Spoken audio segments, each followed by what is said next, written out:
हम डिस्कस करेंगे बेटा variation of pressure with depth.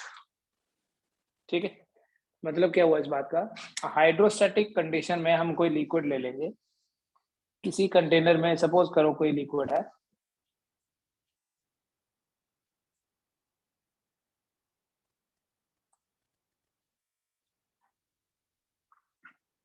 और ये लिक्विड फिल्ड है up to certain height h।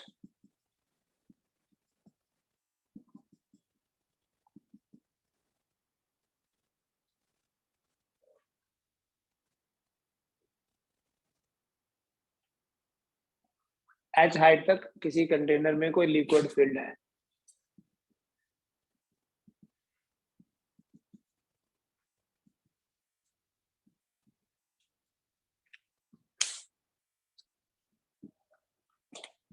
या चलो इस हाइट को मैं h नहीं लेता, यहां मैं 2 पॉइंट्स ले लेता हूं,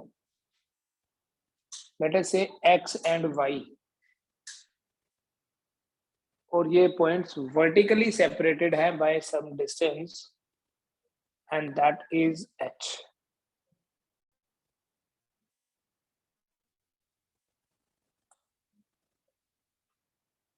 ठीक है, हम एक इमेजिनरी सरफेस यहाँ पे बना लेंगे, लाइक हमने एक सिलेंडर बना लिया और हम फोकस करेंगे, हम अपनी पूरी कंसंट्रेशन इस सिलेंडर के ऊपर ही रखेंगे, कि we are concern only about the water, about the liquid जो इस सिलेंडर के अंदर है।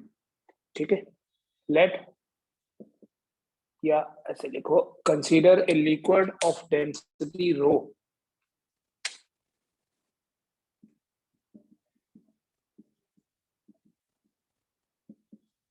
consider a liquid of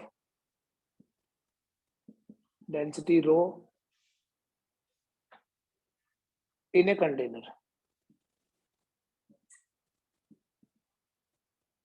Let x and y be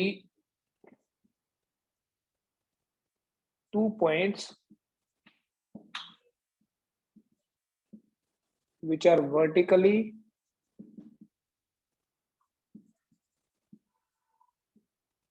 separated by a distance h।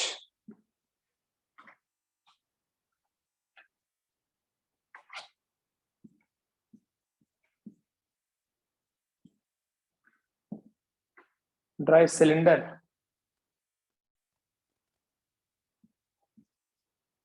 as shown in figure।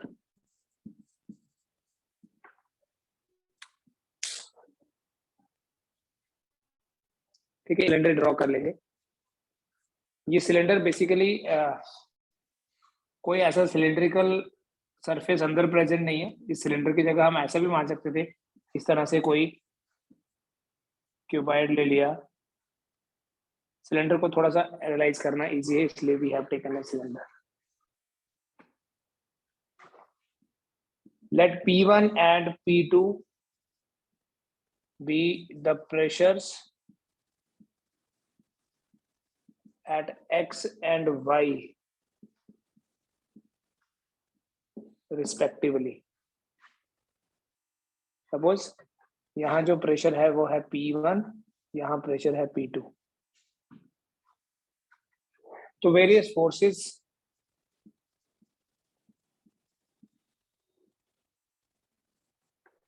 acting on the cylinder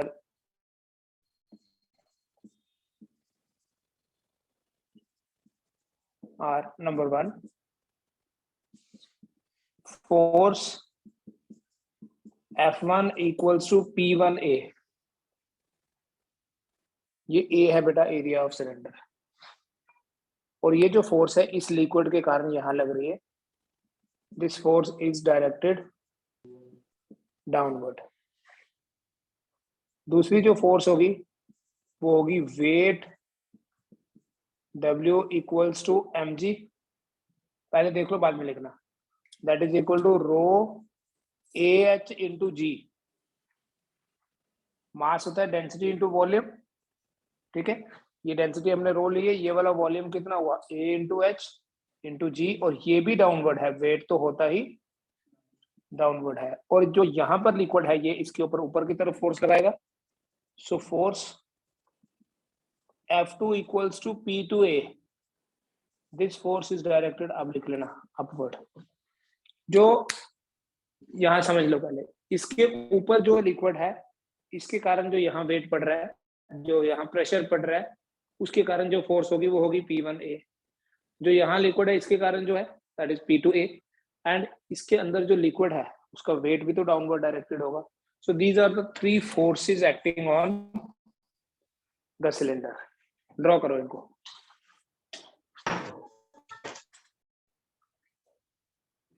अब देखो these are the forces, यहां से अगर आप देखो this is F1, weight is also downward, और यहां से जो फोर्स लग रही है वो F2। क्या ये लिक्विड मोशन में है? हमने किसी कंटेनर में लिक्विड को रखा, मोशन में नहीं है, मतलब इक्विलिब्रियम में है, और वैसे भी हाइड्रोस्टैटिक कंडीशन है ये। Since the liquid is stationary,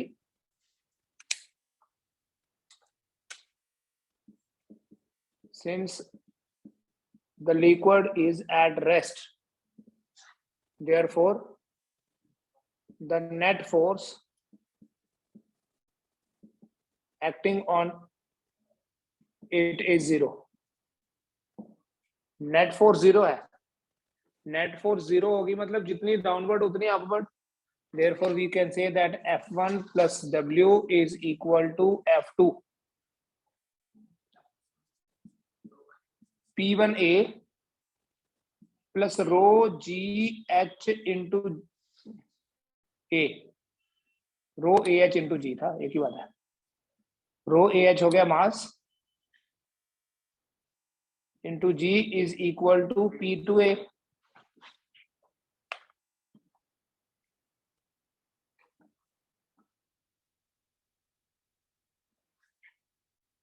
और we can say P2 minus P1A, इसे उधर शिफ्ट कर दिया, is equal to rho AH into G, A और A cancel, P2 minus P1 कितना हुआ, रो GH लिख लो, ठीक है। और यहीं से हम ये भी बोल सकते हैं कि P2 equal to P1 plus rho GH। P2 कितना है, जितना P1 है प्लस रो GH। मान लो H 0 है, यहां से हम ये तो बोल सकते हैं ना कि P2 जो है that is greater than P1, P2 is greater than P1, यहाँ प्रेशर ज्यादा है यहाँ कम, P2 is greater than P1, ठीक है, ये बोल सकते हैं। अगर ये जो दोनों पॉइंट्स X और Y हैं वो सेम हाइट पे होते, अगर X और Y सेम हाइट पे है तो H कितना हो जाएगा, 0। If X and Y are at same height, then H equal to 0, so P2 minus P1 is equal to 0, therefore P2 equal to P1। इसका ये मतलब है कि सेम वर्टिकल लेवल पे प्रेशर सेम होता है, जैसे जितना प्रेशर यहाँ होगा उतना ही यहाँ होगा, उतना ही यहाँ होगा, यहाँ पर प्रेशर ज्यादा होगा, यहाँ पर प्रेशर और ज्यादा होगा। जैसे जैसे हम डीप जाते जाएंगे प्रेशर बढ़ता जाएगा, और कितना बढ़ेगा वो डिपेंड करता है कि हम कितनी डेप्थ पे चलेंगे। और ये हम फील भी कर सकते हैं, जो सबमरीन होती है ना, सबमरीन, सबमरीन क्या होती है, अंडर वाटर बॉडीज होती है, जो जैसे हवा में जो है एयरफोर्स वालों के पास होता है ना, स्पेसक्राफ्ट होता है, तो सबमरीन नेवी वालों के पास होती है। वो सबमरीन का जो मटेरियल होता है वो एयरक्राफ्ट के मटेरियल से बहुत ज्यादा स्ट्रेंथ होती है उसकी, क्योंकि वो सबमरीन डीप इनसाइड सी चली जाएगी। मान लो 5 किलोमीटर नीचे गई, तो 5 किलोमीटर नीचे तो बड़ा ज्यादा प्रेशर होगा, तो वो प्रेशर विदस्टैंड भी तो करना है, मतलब टॉलरेट भी तो करना है। जितना डीप जाएंगे, सिंपली इस टॉपिक का कंक्लूजन क्या है, that the pressure increases with increase in depth. ठीक है, ये नोट कर लो, फिर मैं लिखता हूं।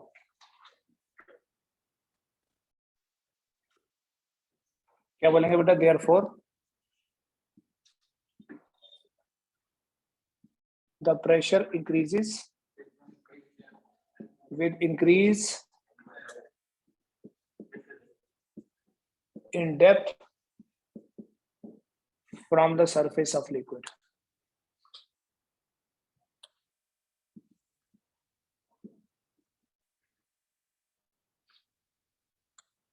डेप्थ बढ़ने के साथ साथ जो प्रेशर है वो बढ़ता जाएगा।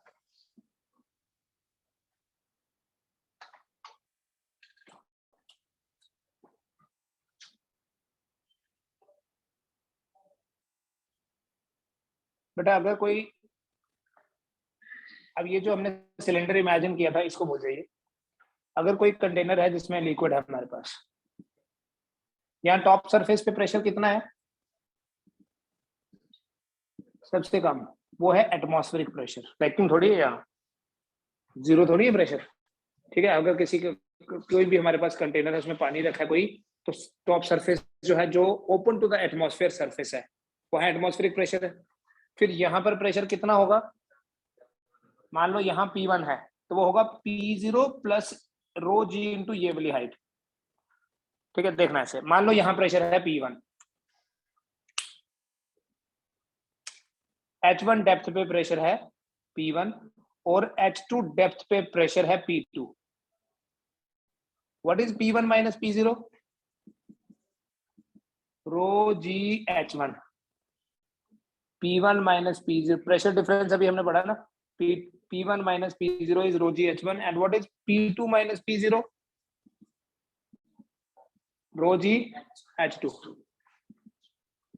ठीक है, इसमें से ये माइनस करो।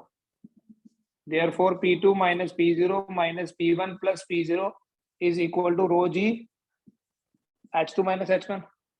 ये कैंसिल, तो P2 minus P1 कितना आया? रो g H2 minus H1।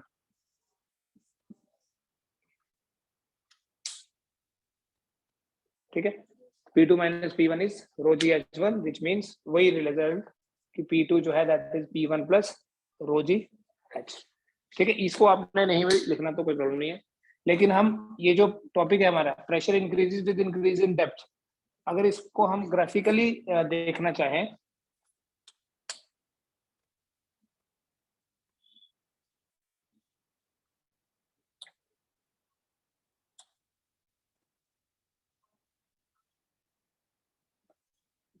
H और P,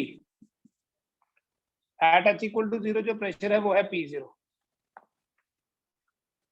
ठीक है, जीरो नहीं बोलना, उसके बाद प्रेशर बढ़ता जाएगा, प्रेशर बढ़ता जाएगा तो ये बनेगा स्ट्रेट लाइन है। ठीक है, ये जो इक्वेशन है ना, आप इस इक्वेशन को देखो बेटा, किसी भी पॉइंट पे प्रेशर देखना है, छोड़ दीजिए इसको, P1 और P2, ये तो समझ में आ गया ना।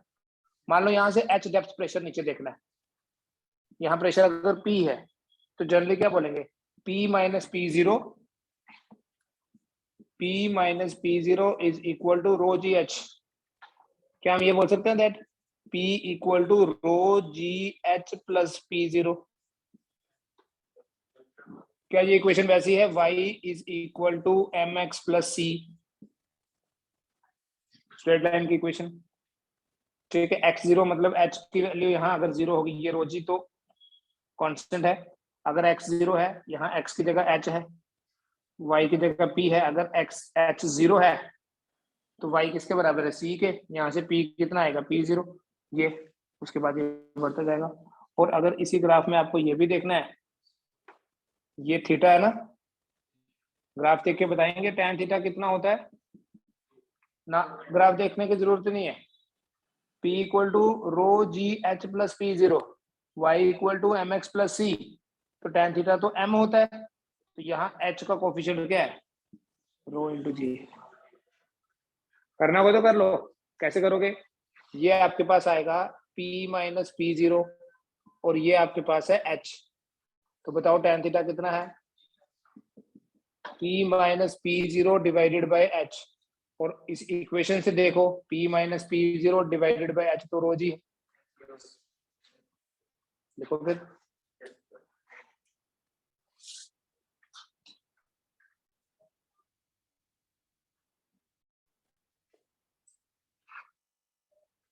हाइड्रोस्टैटिक्स में बेटा एक इंपॉर्टेंट लॉ है जिसे बोलते हैं पास्कल्स लॉ।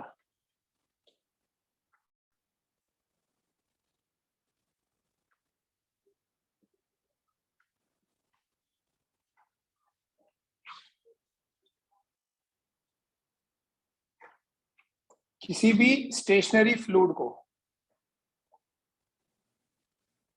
कोई लिक्विड है यहाँ, इस कंटेनर में कोई लिक्विड है, अगर हम कोई बाहर से प्रेशर एक्सर्ट करते हैं किसी मैकेनिज्म के थ्रू, जैसे पिस्टन लगा के प्रेस करते हैं, जितना भी प्रेशर हम लगाएंगे ना वो यूनिफॉर्मली ट्रांसमिट होता है इन ऑल डायरेक्शंस।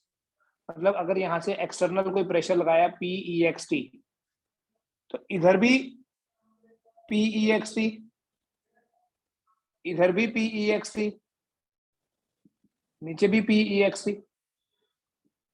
क्या है बेटा statement? An external pressure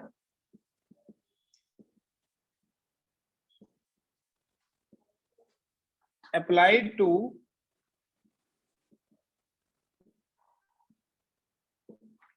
a stationary fluid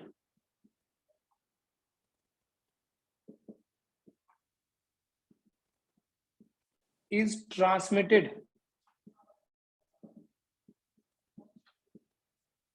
uniformly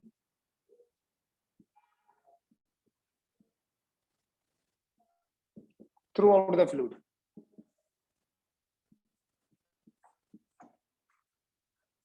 जो भी हम एक्सटर्नल प्रेशर किसी फ्लूइड के ऊपर लगाएंगे वो एक्सटर्नल प्रेशर यूनिफॉर्मली ट्रांसमिट होता है इन ऑल डायरेक्शंस। ऐसा नहीं है कि अगर हमने यहाँ से P लगाया तो इधर P/3, इधर P/3, इधर P/3, it's not like that. जितना इधर जाएगा उतना ही इधर, इतना ही इधर। An external pressure applied to a stationary fluid is transmitted uniformly throughout the fluid, her direction में सेम, जिसका ये मतलब है कि प्रेशर ऑफ एवरी पॉइंट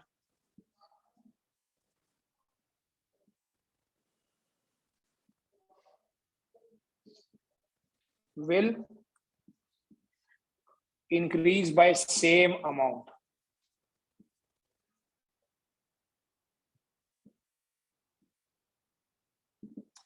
हर एक पॉइंट का प्रेशर जो है वो सेम अमाउंट से बढ़ेगा।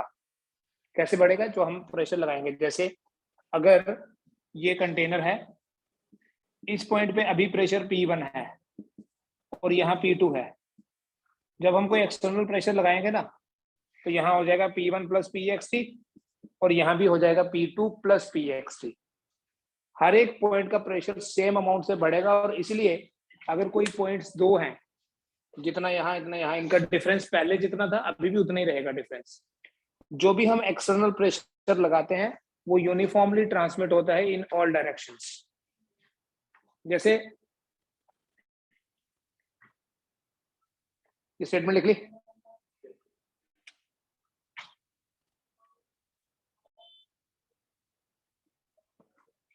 लिख लो पहले।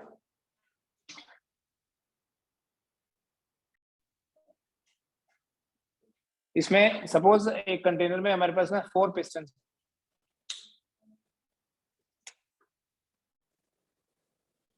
फ्रिक्शनलेस पिस्टन हैं जिनको हम इन आउट मूव कर सकते हैं। यहाँ भी है, यहाँ भी, एक यहाँ है और एक यहाँ है। And here we have some liquid।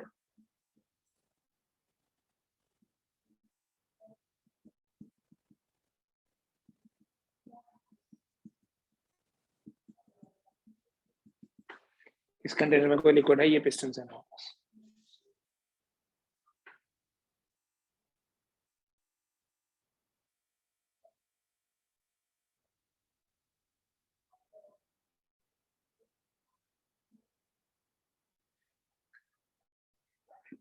इन सारे पिस्टन्स का suppose area of contact, area जो है वो क्रॉस सेक्शनल एरिया अलग अलग है। इसका एरिया है A1, इसका एरिया A2, यहाँ पर एरिया A3 और यहाँ एरिया A4। ठीक है, पिस्टन समझ रहे हो ना, जैसे पंप में होता है अभी प्रेस एंड अंदर की तरफ क्या होता है, प्रेशर का ट्रांसमिशन होता है। ठीक है, हम तो फोर्स लगाते हैं। मान लो हमने इस पिस्टन को अंदर की तरफ फोर्स लगाई और वो फोर्स है F1, तो इस फोर्स के कारण जो यहाँ प्रेशर पड़ेगा वो इधर भी ट्रांसमिट होगा, इधर भी और इधर भी, हर डायरेक्शन। इनफैक्ट इधर भी होगा बट यहाँ हमें वो फील नहीं होगा क्योंकि यहाँ पिस्टन नहीं है। तो ये वाली पिस्टन क्या होगी, ये बाहर आएगी, ये भी बाहर आएगी, ये भी बाहर आएगी। सेम अमाउंट से नहीं, सभी फोर्सेस बराबर नहीं होंगी, प्रेशर बराबर होता है, फोर्स नहीं। अगर इस पिस्टन को बाहर नहीं आने देना है तो हमें यहाँ से फोर्स लगानी पड़ेगी ना उतनी ही। मान लो इसे यहाँ रोकने के लिए हमें फोर्स लगानी पड़ी F4, इसको यहाँ से रोकने के लिए फोर्स लगानी पड़ी F2, इसे रोकने के लिए फोर्स लगानी पड़ी F2 यहाँ, और यहाँ F3 बोल दो। तो यहाँ से तो हमने इसको इनवर्ट प्रेस किया ही है। बेटा यहाँ से कितना प्रेशर लगा? F1/A1, ठीक है। यहाँ पर भी F1/A1 ट्रांसमिट हुआ, यहाँ भी F1/A1 ट्रांसमिट हुआ, और यहाँ भी F1/A1 ट्रांसमिट हुआ। लेकिन अगर इस पिस्टन का कॉन्टैक्ट एरिया A4 है, ये बाहर आएगी विद सर्टेन फोर्स F4, तो हमें इसको रोकने के लिए भी कम से कम उतनी लगानी पड़ेगी। तो यहाँ हमें कितना प्रेशर जनरेट करना पड़ेगा? F4/A4, दैट मीन्स ये F4/A4 F1/A1 ही है।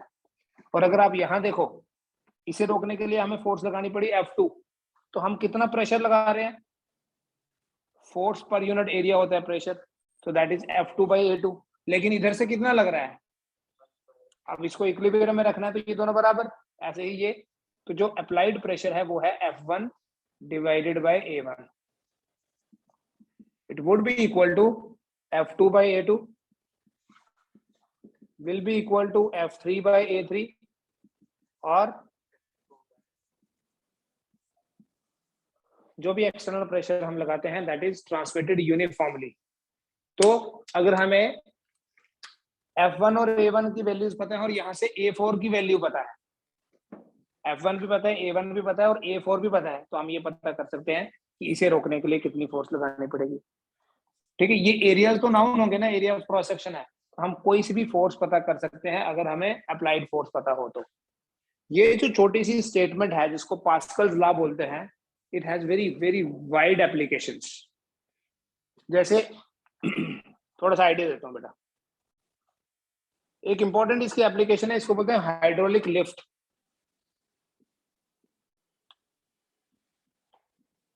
We call it as hydraulic lift. Hydraulic lift की हेल्प से हम क्या करते हैं? हैवी ऑब्जेक्ट्स को लिफ्ट करते हैं। ये हाइड्रोलिक लिफ्ट सर्विस स्टेशंस पे होती है, या आप व्हीकल के शोरूम में जाएंगे वहां होगी। एक बड़ा सा प्लेटफॉर्म होता है, उस प्लेटफॉर्म के ऊपर गाड़ी है, और एक छोटी सी नॉब को ऐसे प्रेस करते हैं तो पूरी गाड़ी पूरा प्लेटफॉर्म में उठ जाती है। इसका मतलब जो ये थोड़ी सी फोर्स हम लगा रहे हैं, ये आगे चल के कोई बहुत बड़ी फोर्स में कन्वर्ट हो गई होगी, जिसने उस पूरी गाड़ी को लिफ्ट किया होगा। क्योंकि अगर वो मैकेनिज्म नहीं होता, हम ऐसे तो हाथ से फोर्स गाड़ी नहीं उठा सकते थे। इस मैकेनिज्म को हाइड्रोलिक लिफ्ट बोलते हैं। ठीक है, आप इसकी वर्किंग लिखना, मैं समझाता हूँ इसका मैकेनिज्म है क्या। बेसिकली जिस पार्ट पे हम फोर्स लगाते हैं वो छोटा सा एरिया होता है, और जहां हमने कोई ऑब्जेक्ट रखा होता है वो एक बड़ा एरिया होता है। ठीक है, वाइडर एरिया होता है जहां ऑब्जेक्ट प्लेस किया जाता है। Here we have some fluid जिसके थ्रू प्रेशर ट्रांसमिट होगा। ये बड़ा सा प्लेटफॉर्म है, इस प्लेटफॉर्म के ऊपर कोई हैवी ऑब्जेक्ट होगा, और ये क्रॉस सेक्शन छोटा सा है, स्मॉल a लिख लेता हूं, और यहां से हम फोर्स लगाते हैं थोड़ी सी स्मॉल f। ये बड़ा सा एरिया है, let this area is capital A। तो बेटा यहाँ से जो फोर्स लगेगी उसके कारण प्रेशर कितना बनेगा? F/A। और वही फोर्स आगे चल के अगर कैपिटल F हो गई तो यही स्टेटमेंट वहां लगा लो, F/A will be equal to capital F/A। तो यहां से कैपिटल F कितना निकला? Small a, capital A divided by small a into F।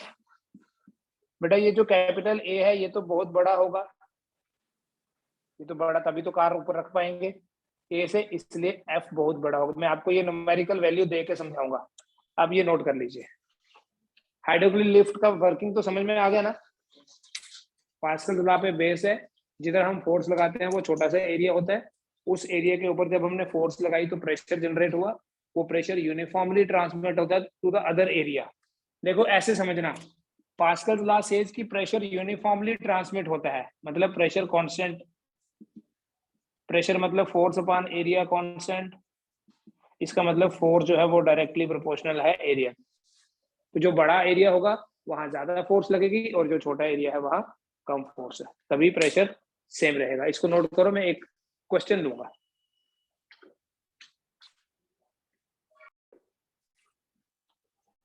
हो गया? सपोज करो हमने इस छोटे से एरिया के ऊपर, आपको एनसीईआरटी में इसका वर्किंग मिल भी जाएगा लिखा हुआ थ्योरी इसकी। सपोज करो जो हमने ये फोर्स लगाई, ये फोर्स है 10 न्यूटन, और जिस एरिया पे लगाई वो 5 सेंटीमीटर स्क्वायर है। 5 सेंटीमीटर स्क्वायर ऐसा हुआ, 5 सेंटीमीटर 5 सेंटीमीटर 5 5 सारा। जिस एरिया के ऊपर कार पड़ी हुई है वो एरिया है 2 मीटर स्क्वायर, तो बताओ उस एरिया के ऊपर कितनी फोर्स लगेगी?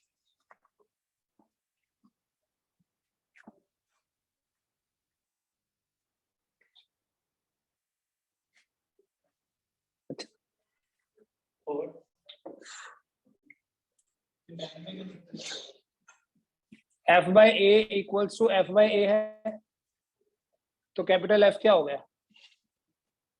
यही फॉर्मूला भी बताया आपको। ये न्यूटन में दिया है, ये सेंटीमीटर में दिया है, ये मीटर में दिया है, तो दोनों का यूनिट तो एक जैसा होना चाहिए। इसको लिखना पड़ेगा 5 × 10⁻⁴ मीटर स्क्वायर, तभी कैंसिल करोगे ना तुम, सेंटीमीटर और मीटर को भी कैंसिल करते हो। कैपिटल ए कितना दिया है? 2 metre square divided by small a that is 5 × 10⁻⁴ into small f that is 10। कितना हुआ? 20/5 × 10⁻⁴ 4 × 10⁻⁴ न्यूटन मीन्स 40,000 न्यूटन। तुम बोल रहे हो 10 न्यूटन 5 न्यूटन, कन्वर्ट किए बिना कैंसिल कैसे कर दिया? वो तो मैंने की ना, तुमने क्या किया था? तुमने तो 10 को 20 बनाया बस। तो जो 10 न्यूटन से कार नहीं उठ रही 20 न्यूटन से उठ जाएगी? 10 न्यूटन से नहीं उठ रही, लेकिन 40,000 न्यूटन से उठानी है। तो ये 10 न्यूटन फोर्स कितनी हो गई? देखो 40,000 न्यूटन। हमने एफर्ट कितना किया? 10 न्यूटन का, लेकिन हमें रिजल्ट क्या मिला? 40,000 न्यूटन। ये है पास्कल्स लॉ। ठीक है, एक और एप्लीकेशन करेंगे कल, हाइड्रोलिक ब्रेक। गाड़ी में ब्रेक कैसे लगती है? कोई डाउट है किसमें? चलो इतना करो।